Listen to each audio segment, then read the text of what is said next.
Imagine being left as a baby, without a name, without a family. Everyone looks at you as a problem, not as a child. The words hurt more than the cold. Orphan, rejected, no future. I was Lucas, abandoned at a few months old in an orphanage in Recife.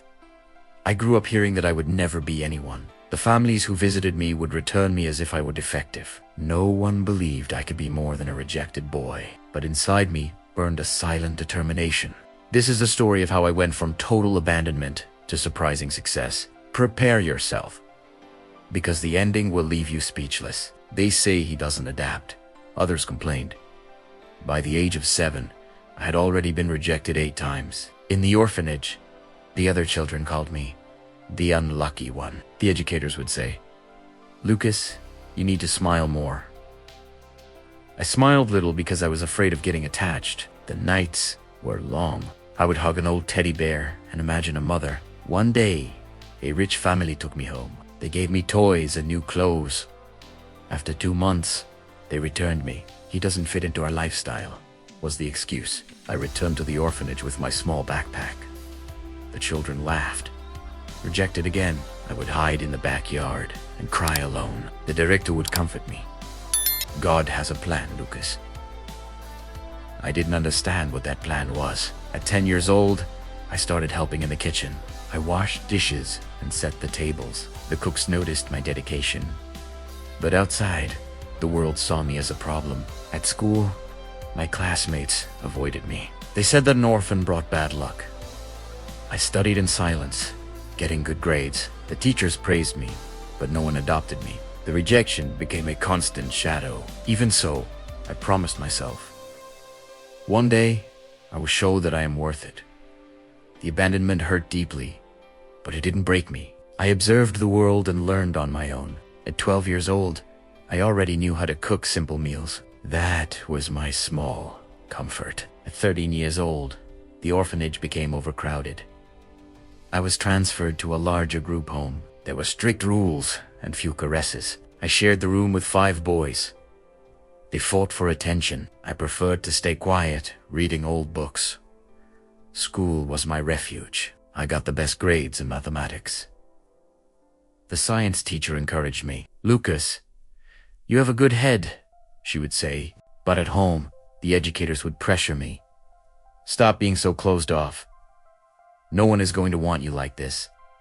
I tried to smile, but the fear of rejection would return. During vacations, I would see families walking on the beach. I would stay on the balcony, imagining being one of them. One day, a couple came to meet me.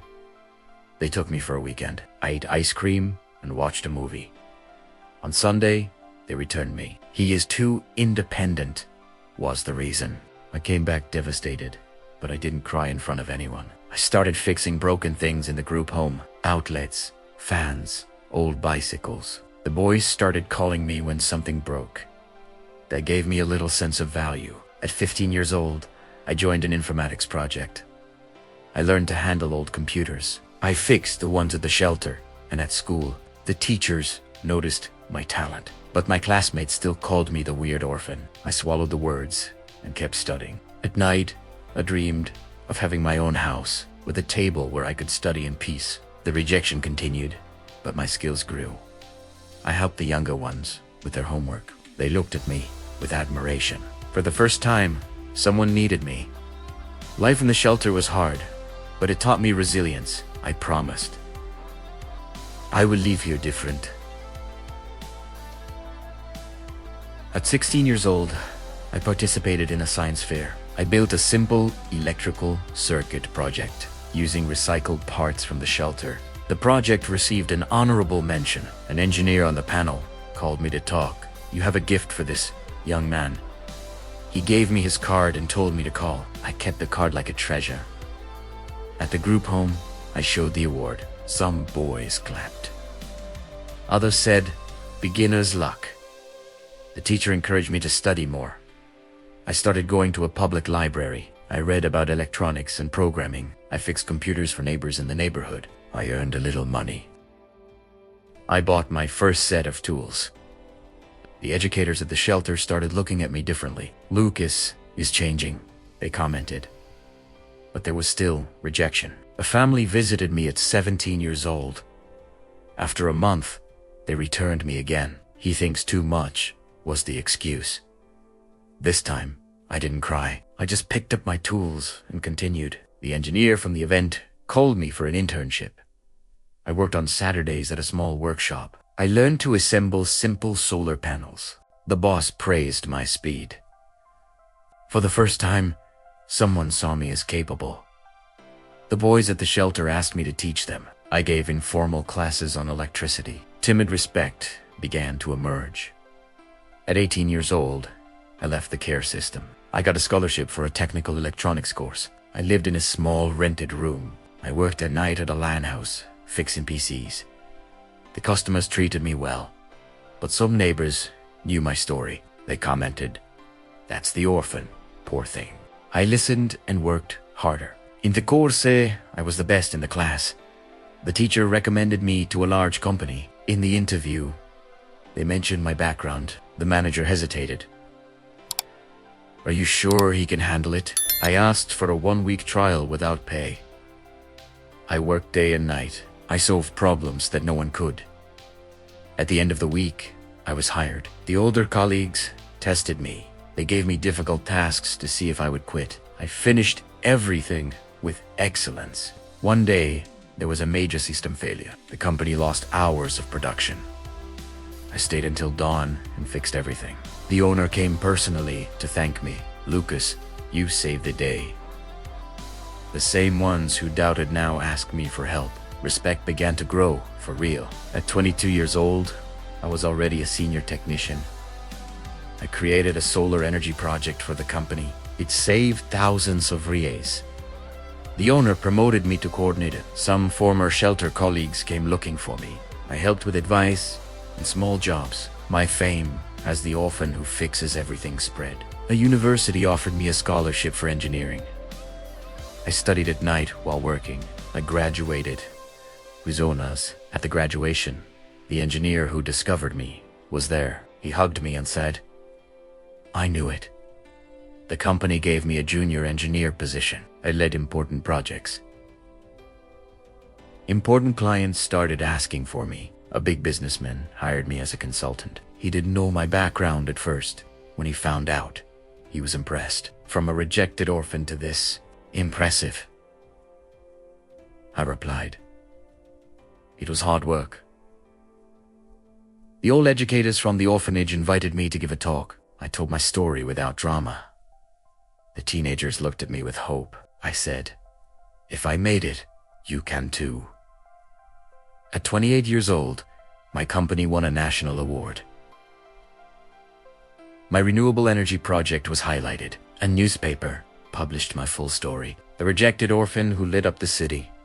The title surprised many people. Old families who had returned me got in touch. Some asked for forgiveness. I forgave them sincerely. I was invited to TV programs. I spoke about overcoming without bitterness. I created a foundation to help young people from the system. It offered electronics courses and mentoring. Many boys I knew from the shelter graduated. They called me Big Brother. The respect I had waited for so long came multiplied. My life was stable, with my own house and car. But the greatest prize was seeing others rise. One night, I received an unexpected phone call. At 30 years old, I was leading a large team. One day, an elderly lady asked to see me. She entered the room with an old folder. She was the woman who left me at the orphanage. My biological mother. She cried and told the story. She was very young, poor, and scared. She had never stopped following me from afar. She knew about all my achievements. She asked for forgiveness on her knees. I lifted her up and hugged her. "I don't hold any hatred," I said. She gave me a letter she wrote when she left me. In it, she asked me to be strong.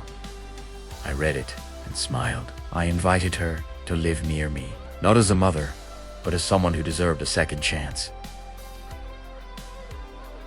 The news spread. The rejected orphan was now welcoming those who had rejected him. My colleagues and friends were moved.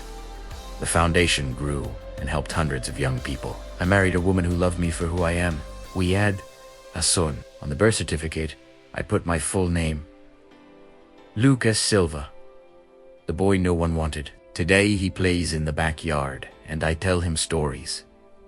Not of pain, but of victory. Life gave me the most beautiful ending possible. Being rejected in childhood may seem like the end of the world. But Lucas proved that abandonment does not define destiny. Every no received turned into fuel for growth. True value is not in blood of the past. It is in the strength to continue when everyone doubts you. If you feel rejected today, know this. Your story can surprise the whole world. It doesn't matter how many doors have closed. A single well-used opportunity can change everything. Work, learn, help others, and never give up. Because the boy no one wanted can become the man everyone respects. And the ending of your life can be more beautiful than anyone imagined. Rejection hurts, but overcoming transforms. Believe. You are capable of winning, and when you least expect it, life will surprise you with an ending that no one predicted. If this story touched your heart, share it with someone who needs to hear it today. Leave your like, your comment, and subscribe to the channel for more real stories of overcoming.